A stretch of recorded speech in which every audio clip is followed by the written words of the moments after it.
On December 30th, 2025, China didn't announce a list. China tightened the silver valve.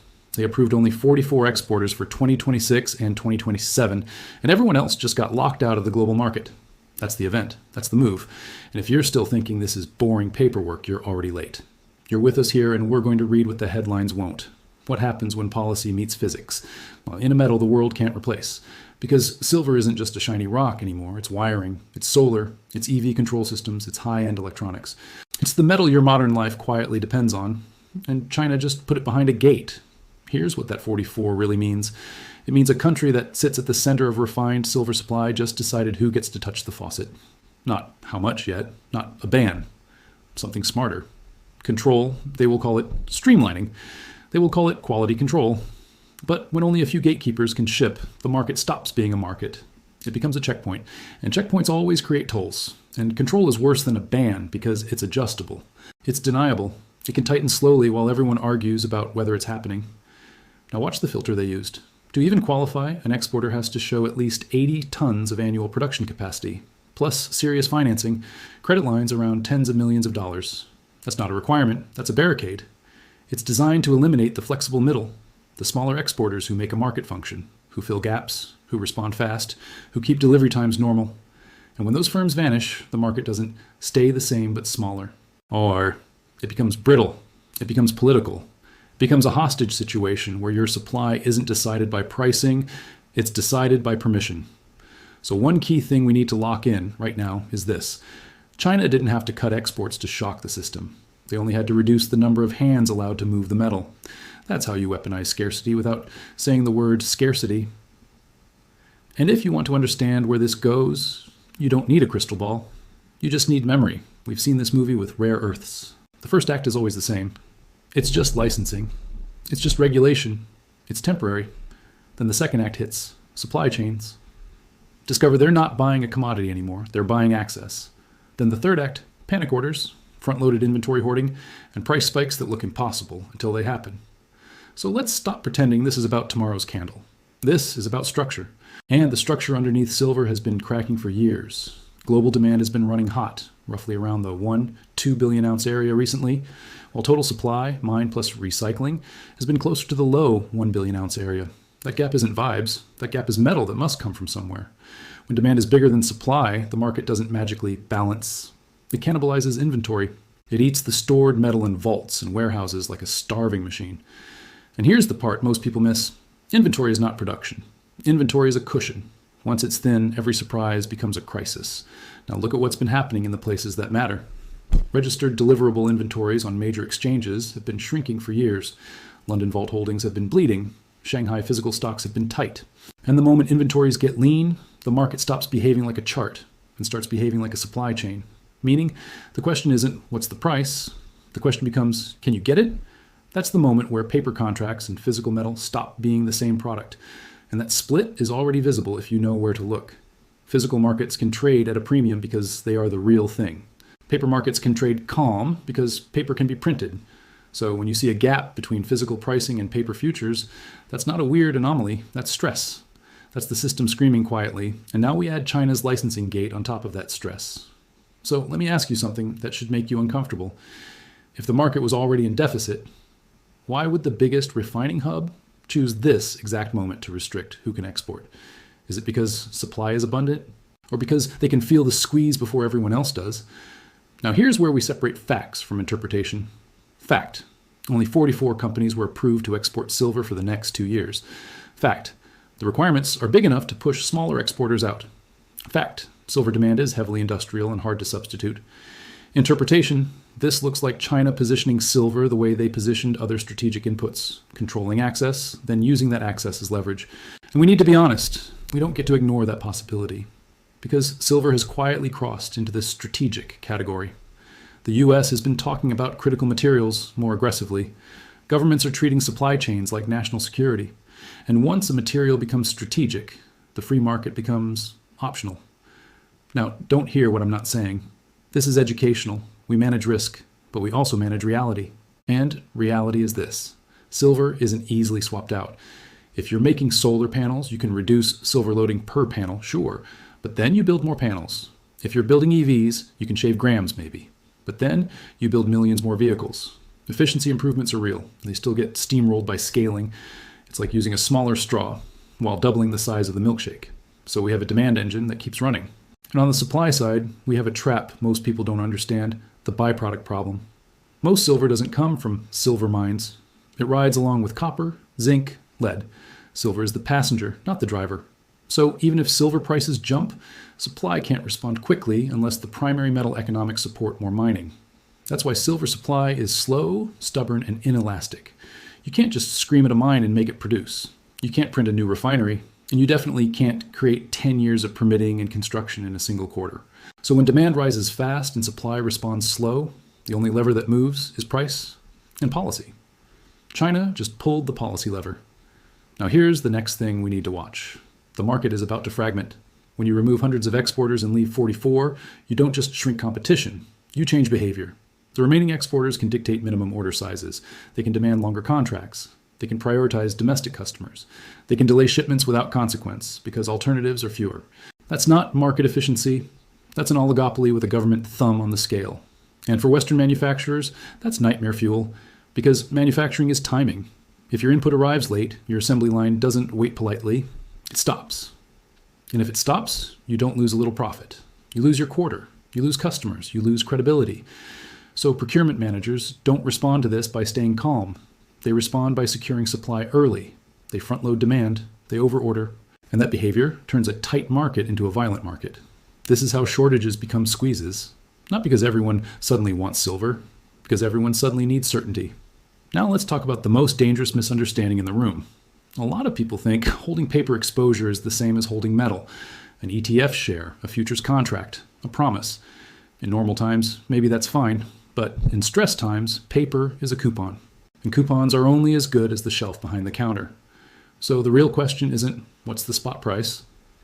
The real question is, if we demanded delivery, would the system deliver? And before you say, that can't happen, remember this. The futures market was built on the idea that most people cash settle.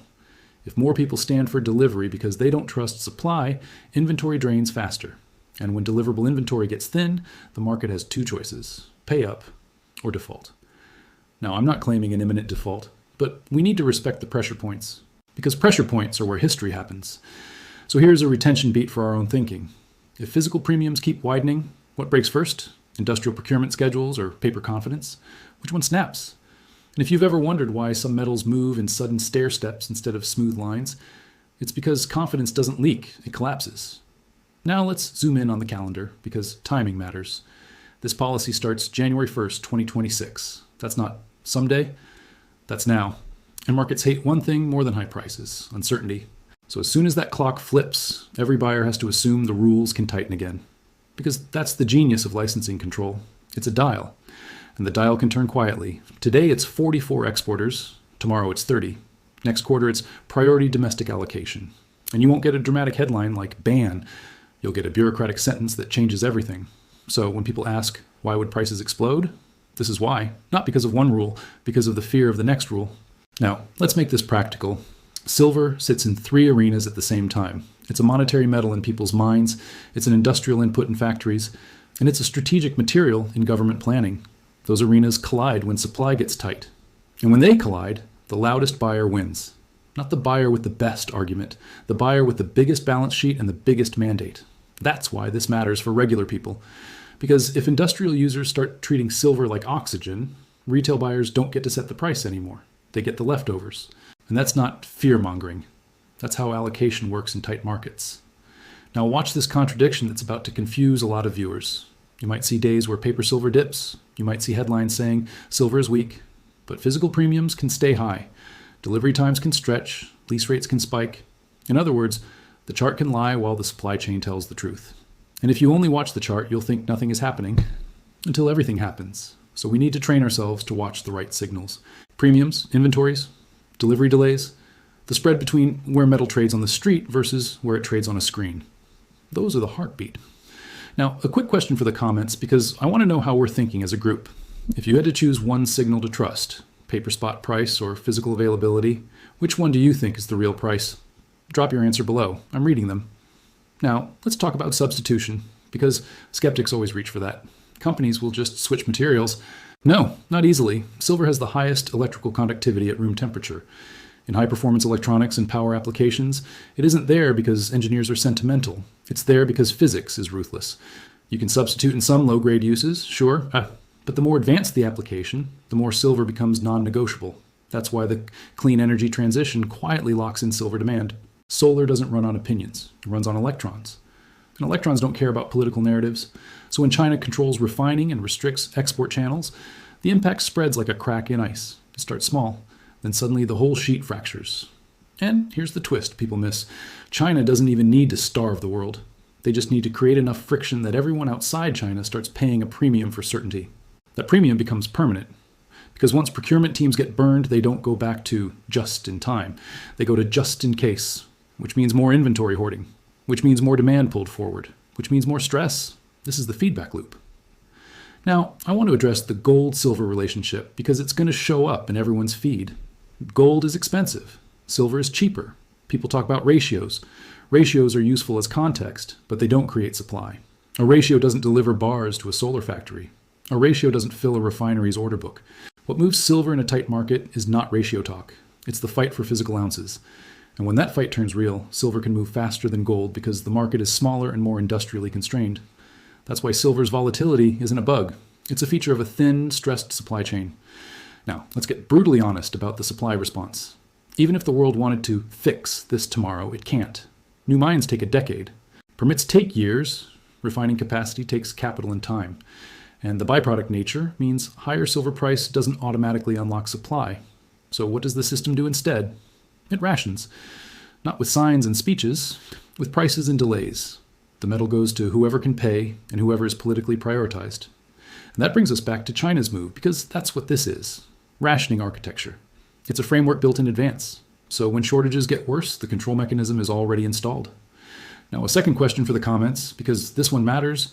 Do you think China is tightening silver exports to protect domestic industry or to gain leverage over foreign supply chains? Which motive feels more real to you? Now, if you're getting value from this breakdown and you want us tracking the next moves in real time, hit subscribe. Short, simple. Stay with us. All right, let's talk about who gets hit first. Solar manufacturers live on tight margins and big volumes. Electronics manufacturers need reliability. EV supply chains are already stretched. All of them depend on refined silver that meets specific standards, and standards matter. This isn't crude oil where you can swap grades and blend. In many applications, silver purity and form are strict. So when export channels consolidate, the spec-compliant supply becomes the bottleneck. That's why the policy isn't just about ounces, it's about usable ounces. Now think about what happens inside a company when their supplier list collapses overnight. They don't sit calmly and wait for prices to normalize. They go into war mode, they call every broker, they pay for expedited shipping, they sign longer contracts, they try to buy ahead. And when 1,000 procurement teams do that at once, you don't get a gentle bull market. You get spikes, you get gaps, you get weeks where the price looks like it's being pulled by a truck. That's the future path that gets created when you restrict access in a tight market. And we haven't even talked about the psychological layer. Because the moment investors smell control, they start thinking about confiscation, allocation, and who gets priority. That fear creates a second wave of demand that isn't industrial. It's defensive. A defensive demand is sticky. It doesn't care about price dips. It cares about not being last. So here's the uncomfortable reality. When a market is tight, the public doesn't compete with other investors. The public competes with industries that need the metal to function, and industries don't time entries. Industries place orders because the line has to run. That's why silver can go from sleepy to violent. Now, let's pull the camera back and look at the game board. China's move doesn't just affect China. It affects every country that needs refined silver, but doesn't control refining. It affects trade negotiations, it affects industrial planning, it affects defense supply chains. And when governments feel exposed, they react. They subsidize domestic refining, they incentivize mining, they build strategic stockpiles. But those responses take time. So in the near term, we're staring at a simple setup. Rising industrial demand, slow byproduct constrained supply, inventories already drained, and now an export gate that can tighten at will. That's not a recipe for stable, that's a recipe for shocks. The only question is the trigger, and that's where we end today with the part nobody wants to talk about. The trigger might not be a big headline. It might be one factory missing one shipment, one tender that can't be filled, one exchange report showing deliverable inventory dropping faster than expected, 1 week where physical premiums detach and refuse to come back, because once the market realizes the metal isn't abundant, it stops pricing silver like a commodity and starts pricing silver like a problem. So here's what we're watching as the calendar flips into 2026. Not the daily chart, the behavior. Are delivery quotes stretching? Are premiums widening? Are industrial buyers signing longer contracts? Are more players demanding physical instead of cash settlement? Because if those things accelerate at the same time, the next phase isn't a rally, it's a scramble. And the scramble always ends the same way. The price doesn't rise politely, it jumps. Now watch this final open loop because it's the one that matters most. China didn't announce a ban, they installed a dial. So the question isn't, did they restrict silver? The question is, when the squeeze gets worse, how far do they turn the dial? And when they do, who finds out first? Us? Or the market after the move is already done?